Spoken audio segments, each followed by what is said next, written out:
Hey, everybody. Welcome, welcome. I am so excited to be here with my special guest, Dr. Melanie Dukes. Hey, Melanie. Hey there, Dana. Pleasure being here. I'm so honored. Well, I want everybody to tell us where you're joining from. We love to know who's here. Kristen. Oh, bonjour. Comment ça va ce matin? Kristen, welcome from Canada. Let us know who else is here. We're just really glad to be with you guys today. We always love to see where people are joining from. I'm going to come back to that in a couple minutes. So let me go back. So let me just, for people who don't know me, my name is Dana Brownlee. I am a LinkedIn Learning instructor. I have 3 courses on LinkedIn Learning. One is focused on the essentials of team collaboration, but there are 2 others that are focused on workplace anti-racism. So if you're looking for sources related to that, I have a course, How to Speak Up Against Racism at Work, Supporting Allyship and Anti-Racism at Work. And I also am a Forbes Careers contributor. So that's how you can stay in touch with me. I write on a range of careers related topics, working on some project management pieces right now. But I want to take a moment. Let me just also pop back. Bonjour, ma chère. So I also want to just share some of the people who were joining. Chicago, Georgia. I'm in Georgia as well. We've got Connecticut. Yep. Thank you guys so much for joining. And I encourage you to stay active. Please keep commenting, keep asking questions. We really want this to be a great use of your time. So without further ado, I want to introduce or ask my guest to take a minute or 2 to introduce herself. Would you just share a little bit with the viewers in terms of who you are, your background, and how you've come to do some of this anti-racism work? Absolutely. Hello, everyone. Greetings. It's a pleasure being here with you, Dana, today. I have been in education over 20 plus years, K-12 originally. I am a Black Belizean American mother and educator, clearly. I say all of that to say, as a Black woman and a mother, being a part of anti-racist work, I think, has just been deeply rooted in me. And then especially working with children, Black and brown children, that has been the main push, is making sure that we are creating spaces for children to thrive in. And as well as being an instructional support coach during that time in the education space, also supporting teachers on how to make sure that teachers are living their best selves for their children and students as well. And then now moving into the corporate space, where I am now just observing what the corporate life is all about and how our children are going to be feeding into these careers and professions, and what the work that they're doing in that space for students or children or whoever else, adults, young adults, to come in, and how are they going to thrive and be successful. So that's my big push right now, and my mission to do, and my passion. Awesome. And again, Melanie has deep experience in the education sector. So if you've got some education related questions, let us know. We'd love to pick her brain while she's here. So with that, let's just kind of launch right in. And before we launch in, I want to do just a little bit of level setting. What I wanted to try to do with this session was really an outgrowth of a few previous sessions that we did on microaggressions. We did a couple sessions. If you haven't watched them, go to my YouTube channel, check them out. You can always watch the archive there. We had almost 6,000 people show up for the second microaggression session. That's how much interest there was. And so I said, let's revisit that, and I think that there's interest from both perspectives. I think that there are Black and brown people in the workplace who are really struggling with some of the unique challenges that they face, microaggressions and other challenges, and they're looking for strategy, support, tips on how they can continue to show up as their authentic selves and still be successful in environments that don't always nurture and value them. And then I also think there are tons of allies who are out there who, for a lack of a better way of saying it, are oblivious. They really, truly do not understand that many Black and brown people have a very, very different experience than they have. They don't necessarily, it's like the fish who doesn't notice water. They don't really see these things that are right around them that are impacting many Black and brown people, and they're somewhat oblivious to it. And if they were more knowledgeable and more aware, they would want to step in. They would want to be able to be successful, be able to be supportive and helpful, and do whatever they can to create a more anti-racist environment. So I'm really speaking to those two audiences. Right. And in doing so, just a little bit of level setting, a lot of what we're going to talk about today is going to be very experiential. Okay. I'm 50 years old. I've been a Black woman my entire life, except for the time when I guess I was a Black girl. I've walked in many different corporate environments. And so I want to bring to you, there are tons of books that are out there, but I want you to feel our personal experiences, and Dr. Dukes as well, certainly. But with that, obviously, Black people are not a monolith. So, we can't speak for every single Black person on the planet. We can speak to our experiences and those that we're aware of. And certainly there probably will be those who have had different experiences or might have a different point of view. And to that point, if you do have a different point of view and you have had different experiences, please share them in the comments. We would love to hear that. And then with that, I want to also just acknowledge right at the top that because this is highly experiential, I can't speak to the experiences of other communities. I can only speak to my own personal experience. So oftentimes you will specifically hear me talk about Black people in particular. Okay. Right. I've not been an Asian woman. I've not been an Indigenous woman. All of those groups or all of those communities are subject to racism, and I'm certain have experienced their own level of racism and have their own unique challenges. But what a Black woman experiences, for example, in a Fortune 500 company, oftentimes is very different in terms of the challenges, for example, than an East Indian man. Okay. They're very, very different experiences. So I just want to kind of acknowledge that oftentimes I will use the term Black, and I'm doing that specifically because one, I can't speak to others' experiences. So I'm kind of speaking to my own or from my own perspective. Yes. And two, I just want to acknowledge, because I think there's too much of lumping together, just kind of saying people of color as if everyone has the same experience. And that's not necessarily the case. And Dr. Dukes, I see you nodding your head. What are your thoughts? Absolutely. I wholeheartedly agree with that. And that's all I'm about, is about personal stories and how that impacts how you even see other people as well. And that's why it's so important to dig deeper into who you are. And, we'll get into that a little bit more about who you are, and also being open-minded for other listening, taking that time for that deep listening of other people's stories, and not allowing our egos or other things to come into play. So yes, I wholeheartedly agree with that. This is from my experience. That's why I say a Black Belizean American woman, myself, educator, right? Me, my identity. And I didn't know you were from Belize. I think I read it in your bio and I forgot. I've been to Belize twice. I love Belize. Oh, that's wonderful. Going next month. That. Oh, absolutely. Oh. Yes. Well, we'll talk offline about that. That'll be the after show. Yes. Most definitely. So with that, let's roll right into it. And I'm just going to start off with a really broad question. And this question is for anybody who can hear my voice. Okay. I really, really want to get a range of responses to this question. So go ahead and fire them at us in the comments.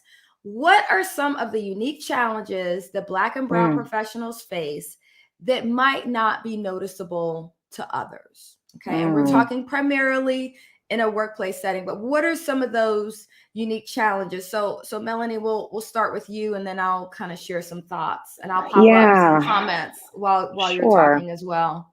Sure. So, when you asked that question, and when we were talking before, I was like, wow, it's so much. And from my experience, you don't know where to start. You don't really know where to start, right? And it's hard not to just dive deep into that psychological piece, but it's so important when we're dealing with mental health, that we really have to dig into the challenges that Black and Brown people face mentally. When you tap into the traumas, right, and how that has impacted us historically, when you've been told there's a certain way of conforming in order to appease white fragility, in order to make sure that they are comforted, whites are comforted in a certain space, there's that stress that is compounded with making sure that you're successful, especially when it's attached to a job, right? It's attached to your employment, when it's attached to your income and how you're going to make it for your family, make that survival for your family sake. There's that level of mental stress that is so enormous, that it's so hard to even express because it's so deeply embedded. And as we said, it's deeply embedded. We just move without even recognizing that we're doing it, right? It's just something that's intuitive. Like, okay, we're entering this space. This is what you do. It's not even something that you have to say you practice. It's, like I said, intuitive. And so it impacts us internally.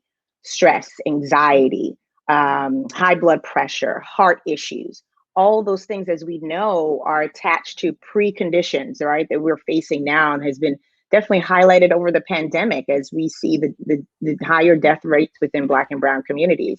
So yes, those challenges that other folks can't see is because it's something that we just so naturally do.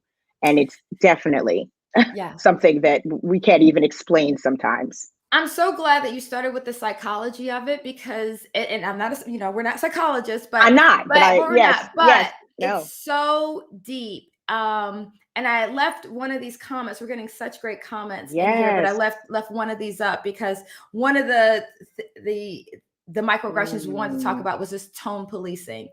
And, before we even get to tone policing, let me start at a higher level. It's feeling like you cannot just show up in an environment as your authentic self. Like, that is such, it's such a blessing to just feel like you can go into any space, any room, and just kind of be yourself and not have to think about, my hair, my tone of voice, what I'm wearing, where am I standing, who am I huddled with, who am I not huddled with, am I smiling, am I not smiling? Because you know that oftentimes you're being scrutinized more than other people, or that you're being held to a different standard. And so I wanted to just highlight Veronica's point, and many others said this: when a Black woman is being firm and it's misconstrued, and then protection is provided for others in the room, because I know for a fact, and that's essentially what we mean by tone policing. It's when I'm saying something that, I might be animated about, or I might be excited about, I might be a little frustrated about. Absolutely. It's not being permitted to fully access your own emotion. It's really dehumanizing. It's saying, well, everybody else has the ability to be mad and frustrated, because guess what? Those are what's, I think, psychologists or psychiatrists would call healthy emotions. You have a range of emotion. And one of the least healthy things you can do is suppress your emotions. Exactly. It's to feel like you're in an environment where, you know what, I'm sad, but I can't express that. I'm angry, but I can't express that because I know a label's going to come, or I know that's going to follow me. Bad things happen when you suppress emotion. So that's very psychologically damaging. So, we just right off the bat, just talk about the tone policing, where Mary or Jane might be upset about something and they're okay expressing their authentic feelings about it. Now, let me put a pin in this for a second. Nobody's saying that anybody has the license to, go overboard. Anybody can go overboard. We're not talking about rolling around on the floor, foaming at the mouth, pulling punches. We're not talking violence in the work. We're not talking about that. We're just talking about expressing legitimate emotion. And what happens too often is there's a double standard.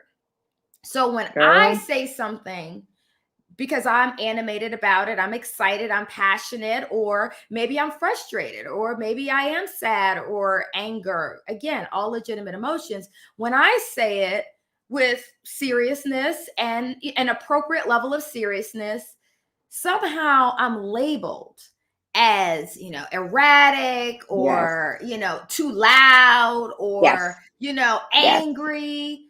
But if a Yes. white man says the exact same thing, oh, he was great. He's strong. He's firm. Confident. He's confident. He took the reins. That's what I love about Bob.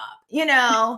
That's the Right. problem is the double standard, because then I'm not able to operate. I'm being suppressed. I'm not able to operate authentically. I have this whole set of concerns to worry about and I'm constrained now because I know that those perceptions might be created, whereas Bob does not have those constraints.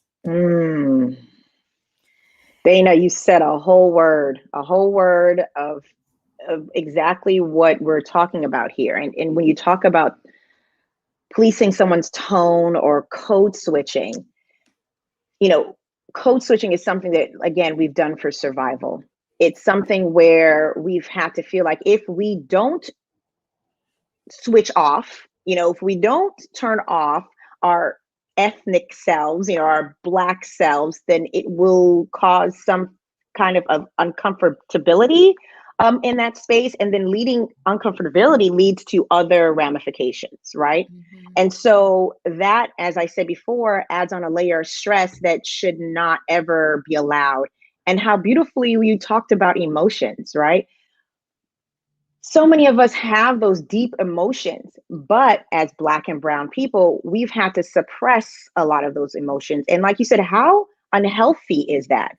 But even in corporate spaces, you're told, no, this is about the business. Don't bring the emotion in. Don't bring the personal. This was, way back. But now you have the new IQ where now we're learning about emotions. Now we're being retaught. Oh, wait a minute. It's good to have collaborative planning and hearing people's thoughts and opinions and feelings about things in order to move forward. However, before you've been trained to, no, take that home. You're not supposed to deal with this here. You're not supposed to act a certain way. So even if it was for white men and white women to not even have emotions in the spaces, can you imagine the double down of Black and brown people, right? If we are feeling biases against us, racism against us, there's no way that we could even show an emotion of being angry, because even as a Black woman, me having that angry, like being emotional, Right. I'm automatically pegged as someone. And I love that comment that you brought up from the audience. Yes,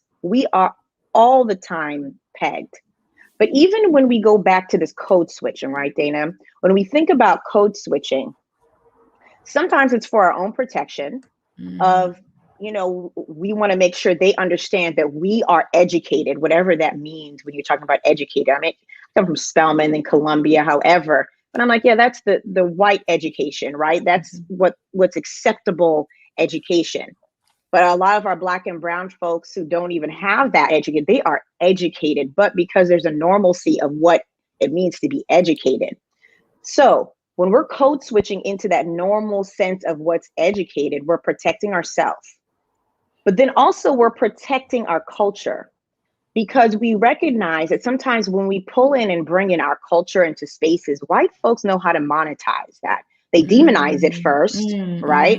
They demonize, say, oh, that's this is that, right? Our hair, right? Back in the day when braids wasn't common, but then all of a sudden Kim Kardashian will wear braids, and all of a sudden it's, oh, look at, and then they change the name of it, or wearing chains, all these things, big hoops, earrings, like, oh, this is, but once they start to monetize, then it's like, oh, it's acceptable. So sometimes we want to code switch because we don't want to share everything. We don't want to share our secrets. We don't want to, because they will get the money for it while we are continuously demonized and disregarded. So it's so many levels with code switching that I just want people to know that you need to live in your authentic self. What you do is what you do, and you need to do for yourself, because not being your authentic self will have serious ramifications in the long run. Absolutely. So, yeah, and it's not normal. It's not normal to feel like you can't, just be your natural self. And there's one word that we haven't uttered yet, and I want to highlight because I think it really sums up a lot of the challenge. is just being in an environment where you don't where you feel like you don't naturally belong. You feel like a fish out of water. In many organizations, now this may vary depending upon what diversity looks like in your organization. I've worked in some teams that are more diverse than others. I've been the only, Black woman in the room. Sometimes when I'm talking about white privilege to white people, I ask them, think over the trajectory of your entire career. Think of all the business meetings you've been in your entire career. I mean, meetings with more than 3 or 4 people. How many of them have you been the only white person, in the room? Right.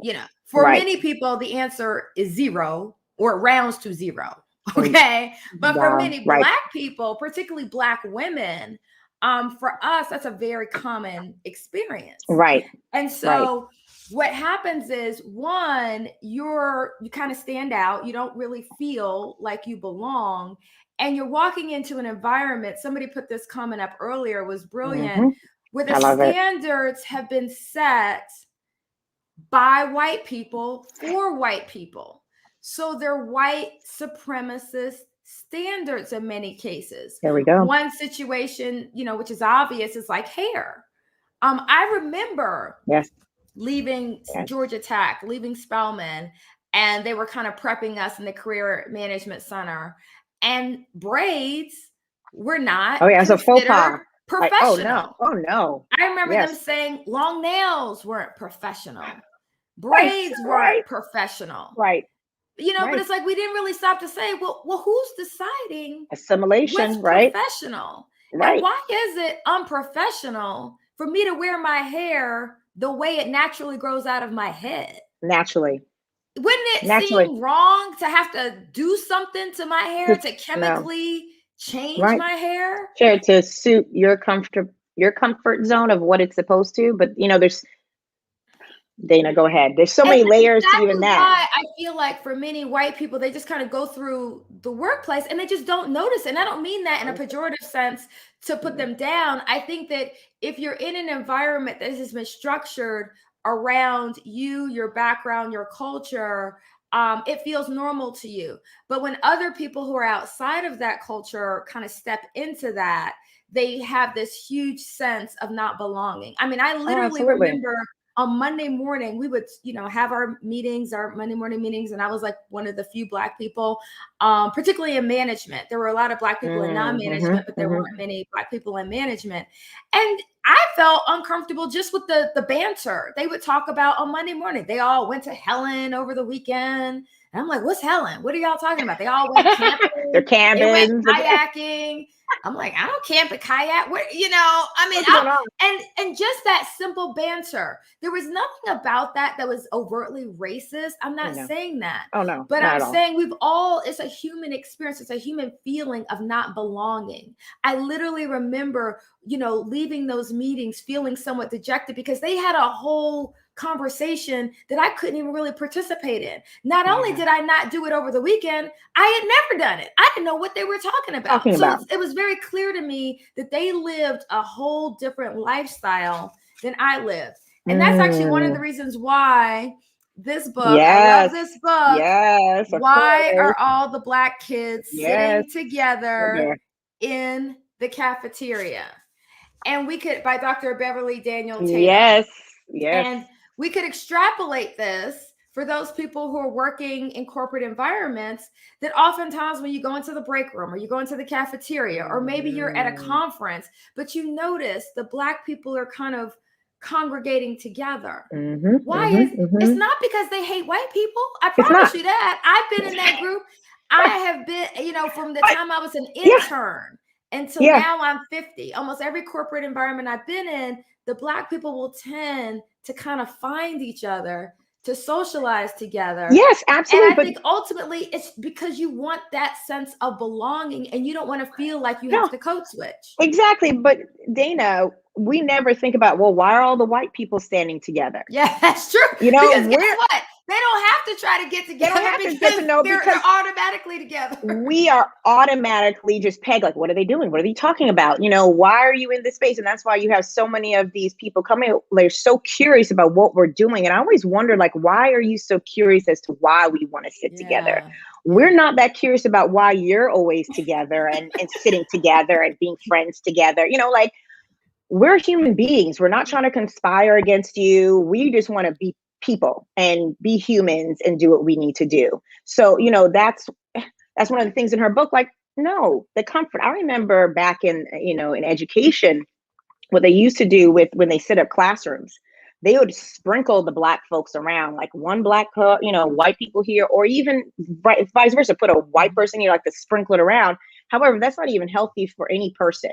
Like, for mental health, it's nice to have someone there with you for support, for affinity, right? That's why we have affinity groups now. Think about sending your kids to camp. How many of you, when you're sending your kids to summer camp, you want to be sure they have a friend? You're calling around to make sure your child has a friend to go to camp with. That's the way we feel. We want a friend, okay? Not to say that we can't, not to say we can't be friends with white people. It's not about white people. No, it's not about that. When we're in predominantly white spaces, oftentimes we don't feel an automatic sense of belonging. But when we are with people who share our cultural background, who share similar challenges, we do automatically feel a sense of belonging. That's not to say every Black person we're going to be friends with. And absolutely not. We're not trying to oversimplify. I'm not friends with everybody. I mean, come on. Like we said, we're not a monolith. We're not going to but there's some shared experiences that definitely brings us together. I mean, as you know, when you're walking, typically, if you're in a white space, be it a mall where it's predominantly place, if you see another Black person, you know what we do. Like, when you're like, I see you. Okay. It's that automatic head nod of understanding. Okay. We're the only people here. It's that whole thing, that bonding. I may not know you from Adam. Like, I do not know where you, but when we see each other, it's a comfort. And somebody said it's a safe space. And so yes, absolutely. And it's just so important. It's so important that it's kind of unspoken. So I can't believe it's been almost 30 minutes already. Oh, so I want to shift a little bit. We talked about a lot of the challenges and tone policing and code switching. Because I know you've got a wealth of expertise in this area, and she's also got a book coming out. So we're going to be talking about that a little bit later. Yes. I want you to speak about identity, because for many Black and brown people, we are walking into environments where we're not reflected as much, or maybe not reflected as much in leadership. Maybe we don't feel as supported. It might be downright toxic. Please speak to what we can do to preserve our own mental health. Talk about identity and its role in navigating workplaces from a position of strength. Well, there's so many different, I think, things that we spoke about, and making sure that your authentic self is so easy said than done, because we're so conditioned to be a certain way, to act a certain. Because absolutely, when I went for my first job, I didn't have braids or my natural hair. We're trained. We have to blow it out. Make sure that it's in a professional way. So it's professional means straight. Professional means like, it looks closer to white hair. Absolutely. Professional means, and thank God I'm in a space where I'm in alignment strategies now, where you can be, that's what we're teaching, right? Not to cover, to make sure that you are walking in your authentic self and being strong in that. So one of the things is, when you're moving in that space of strength, is making sure that you are tapping into yourself. What makes you happy? What brings you joy?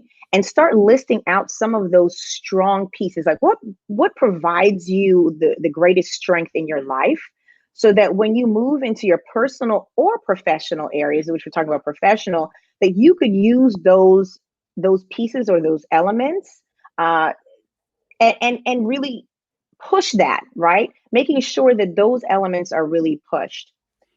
Knowing who you are, knowing your triggers as well. So moving into strength also is identifying your triggers. Like, what makes you angry? What makes you happy? What makes you frustrated? Identifying those triggers and possibly communicating that out.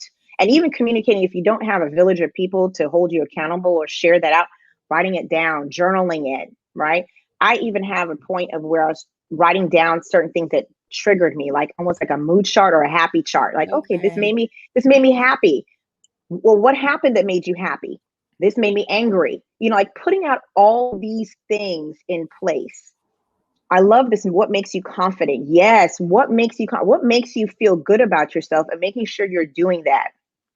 So even in a space, Dana, when you were talking about going into a meeting and not knowing what in the world was going on in that space, or even like being able to share a story like, oh, that's wonderful. Well, this is what I do, this is what, and being vulnerable and sharing out. And even if they look at you sideways, like, what are you talking about? It allows you to start sharing yourself. And it doesn't allow for people to say, oh, she wasn't, or he wasn't, or they weren't communicative. They weren't wanting to share out. It's you being vulnerable and walking in that strength. Like, well, yeah, I did this, and this is what was going on in my space or in my environment, and being confident in yourself, in order to walk in your strength when you're going into those different spaces. Because if you're not sharing yours, they're not going to come to you. There might be some people, of course, who are allies and co-conspirators, who are going to ask the questions like, hey, Melanie, hey, Dana, what did you do? And actually be interested. But there's those who are not. And you either have to be okay with not sharing out your story, but not walking away angry that they didn't ask about it. Or you walk in there like, I'm going to share this story. No, I just stayed in bed and rested. I needed my rest because, or I did this and this. And you could be introduced. No, I went to a fete. I went to a carnival. And well, what is that? And then you're introducing them to something about you, something different, right? Yeah. And then that allows them to see like, oh, that's interesting. And then that's how you build a level of communication that could go beyond, just in the profession. You might find those commonalities, right? The differences and commonalities is what brings us together. So that's very important when we pull that together. So that's something I think moving in strength is what we're talking about. Absolutely. Go ahead, As you're saying this, I'm almost thinking about sometimes when I'm talking to my kids, it's like, I think that a lot of us are programmed to focus on the negative, or, focus on what's not working right. And even in the worst workplaces, there typically are positive points. There's some positive people. Focus on that. It's like when my, son, my 10-year-old says, such and such was mean to me today. I'm like, well, maybe they're having a bad day. Go find somebody else. Don't spend too much of your mental energy, particularly if it's really, really minor. Don't spend too much of your mental energy obsessing on one particular person or a negative situation or a negative incident. I'm not saying don't address serious issues that really need to be addressed, but I'm saying we're never going to have an environment that's perfectly suited to us.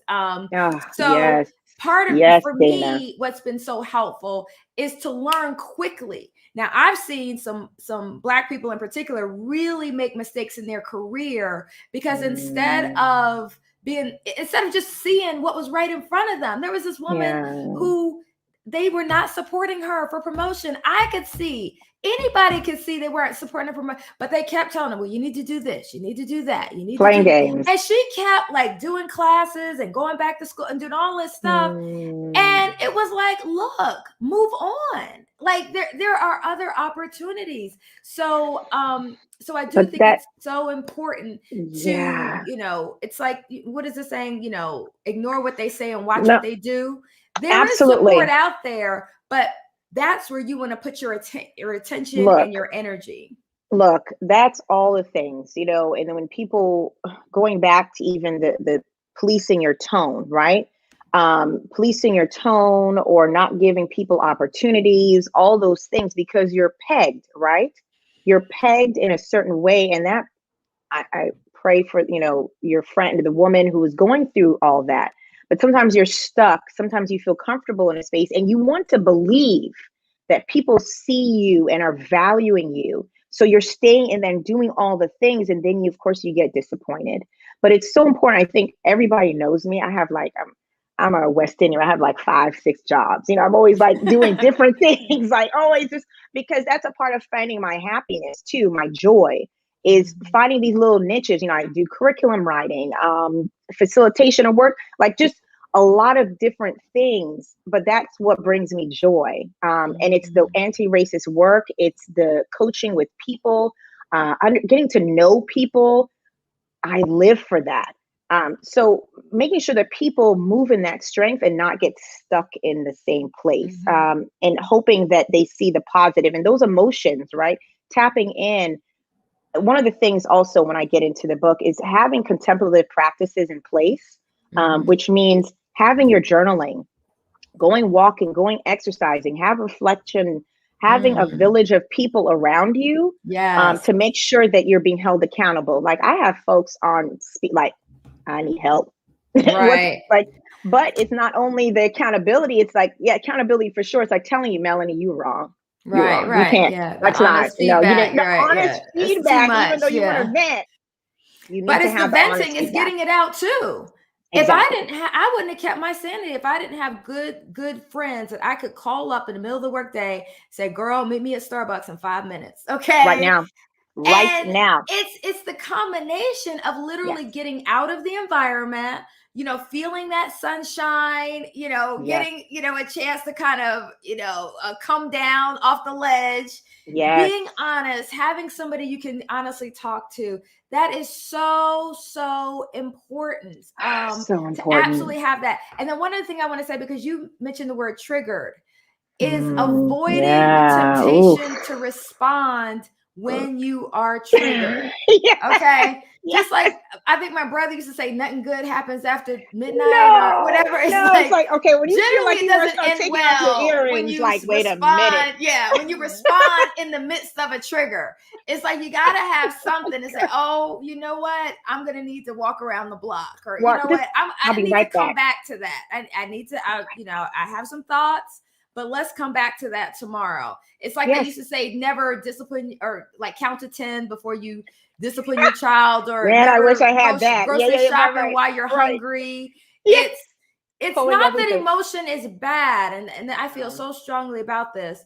But you want to have control of your emotions. You want to have some level of control. You don't want your emotions to be controlling you. Right. And not for the sake of other people, for the sake of yourself. Oh, yeah. Right. Yeah. Because when you have that, save that energy. Right. I see some folks, my people in the thread, also, Dr. Bell, that absolutely we have to make sure those emotions are healthy for ourselves, because nothing good would come from anger. Because as we know, it will build up and well up. So if you're not saying, I don't care about what they think, well, care about what's going to happen in your space, in your body, and do those things for yourself. I know I take lots of walks. People know that I exercise. Oh, that's right. Bandwidth. I love it. That's right. You have to establish that bandwidth of understanding. Like, I do not have the bandwidth, and be okay with people to say that to people. Like you said, Dana, give me time. I'm going to go process what we said, what was just discussed. You don't have to respond in the moment. There are times to not respond. And let's be honest, how many times have you fired off that email and regretted it? Or you fired off that email and then you try to do what is it called when you try to get the email back? Yes, exactly. And then it never works. Yep. And all it does is put a big highlight on that email so everybody goes back to look at that email. Yes, so I always say, that's one of my, never email when you're angry. I'm like, draft it in Word first. Type it out. Don't put anybody in the two. Put it in try to sleep on it. And then come back to it the next day. Or that's where you send it to a trusted friend and say, how does this sound? How do I move with, like, how do I move? What's the next step? What do I do? And it's so important to have those mentors, to push you through, that those collaborators, and just in this space, because doing the work of liberation of yourself is hard. Like, the healing and the liberation is hard. And a part of the healing is knowing how to engage in those emotions and what to do. So I tell you, I say this to say it to myself all the time, right? Liberating 400 plus years of generational trauma, just like that passed on of intentional, non-intentional traumas, is not easy. And so we have to make sure we're taking that space and time in order we're moving in our strength. I love that question. Like, how are you going to move in your strength? Because I was trying to really think on that. And I was like, it's an internal move and push and change that we have to make sure that we're doing so that we are living our best selves, that we are really thriving. Yeah, absolutely. I love that you never put anything in writing. And you know, one thing that this might be a little bit of a tease for an upcoming session because it's so big. I don't want to try to answer, but one thing that came up a little bit in the comments was sometimes when it's not just white people, sometimes other Black people are the challenge. And I know and that's really it. That's really discussing the undiscussables because people don't talk about that. But I know I've personally been very frustrated when, let's say, I'm surfacing an issue or I'm trying to push back on something or I'm trying to speak truth to power. And it's the other Black people who are tone policing, who are looking at me like, you better be quiet. Like, what's going on with you? Oh, that was a whole experience for me where I am 45 and somebody told me to watch my tone. I was like, this was at a previous employee. I was like, did I just hear from a Black man, especially from a Black. I'm a grown woman. Had to, a grown woman with children and a whole lot of education, that's. If I'm angry about something, if I'm frustrated about something, why do I not have the right or the authority? Right. This is the argument I have with my husband sometimes. But it's ageism too. For me, it was ageism. Yeah. It was like, I'm older, you're young. Like, no, but you don't get to talk to me. You don't get to have an emotion and I not have the emotion. I have a right. Right? I have a right to that. You don't get to not check your tone while I'm not being able to share.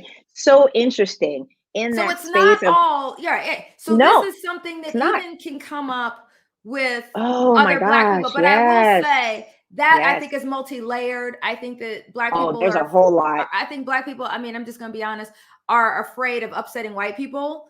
They're afraid of upsetting the power structure, and that tends to be fairly white, and so sometimes that is definitely fairly white thing. Yes. And I'm looking down at my Martin Luther King letter from a Birmingham jail because I always talk about this. I love it. It's such an amazing resource. Yes. And he talks about that. He talks about this issue. He also talks about I'm just going to read a little bit of it in terms of the tone. You deplore the demonstrations that are presently taking place in Birmingham, but I am sorry that your statement did not express a similar concern for the conditions that brought the demonstrations into being.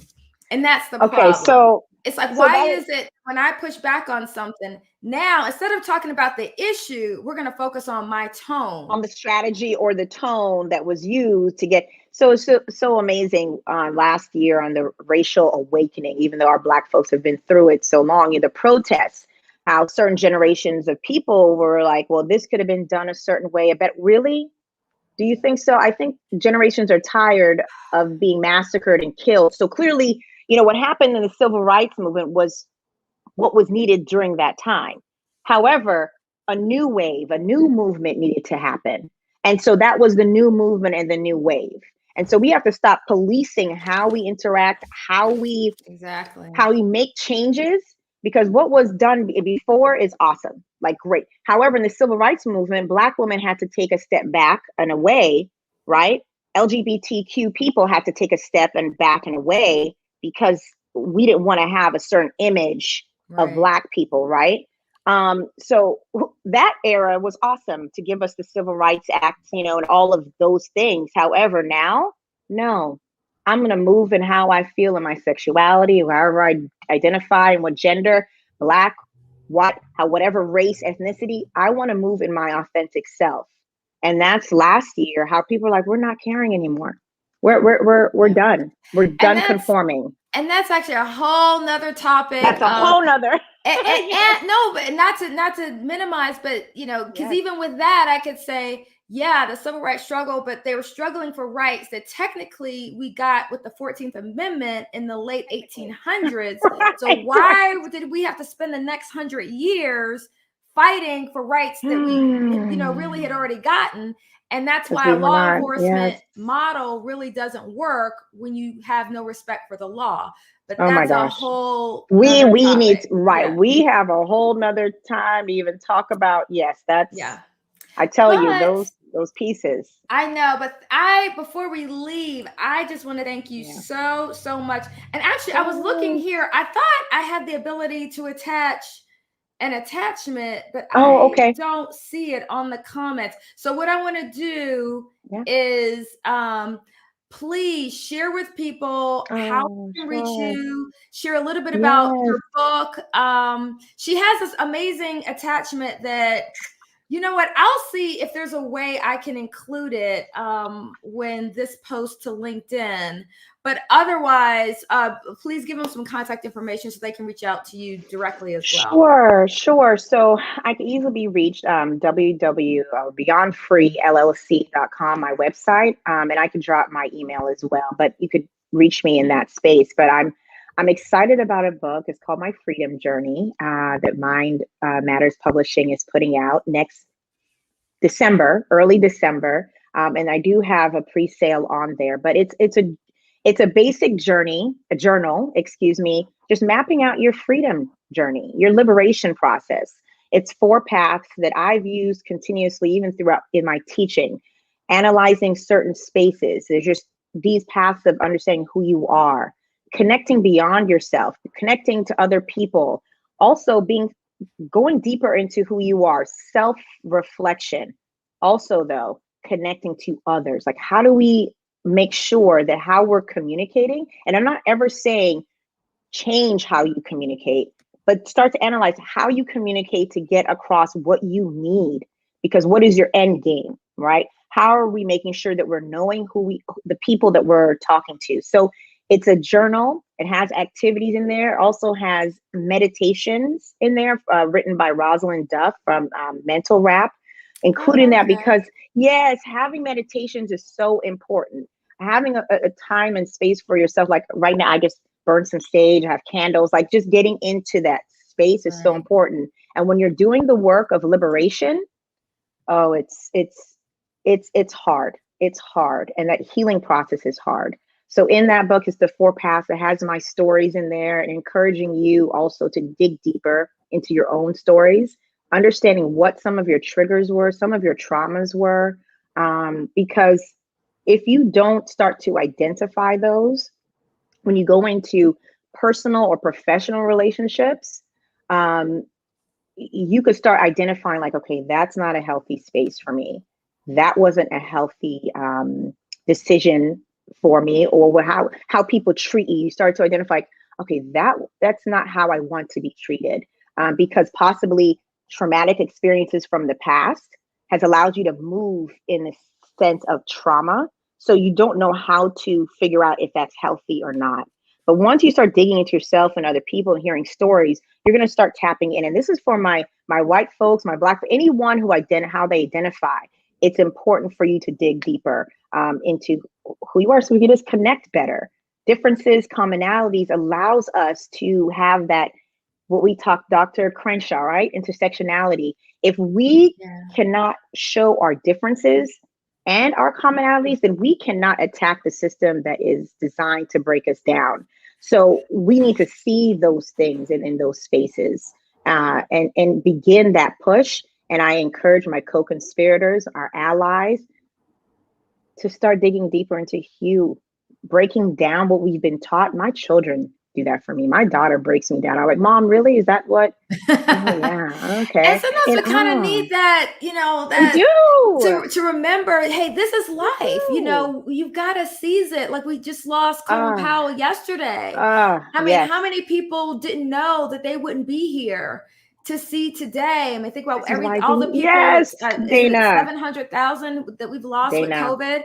So again, life is That's too why I did this book. short to waste your time, Yes, being in toxic environments. So right. I Release also yourself. was putting up a couple of testimonials while you were talking. People were Oh, sharing wonderful. testimonials about your book and how Oh, amazing it wonderful. was. So I Oh, really encourage thank people to you. reach Oh, out look at to yay.